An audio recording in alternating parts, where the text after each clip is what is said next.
dinosaur.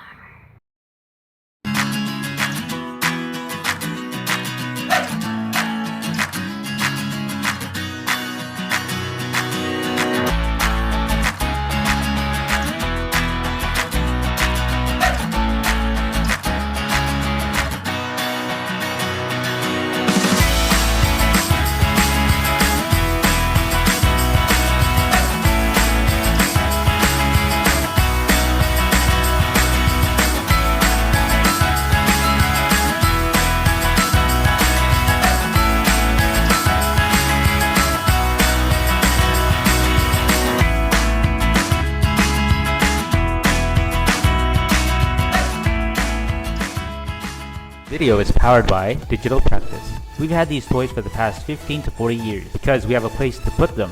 We save them for the next generation.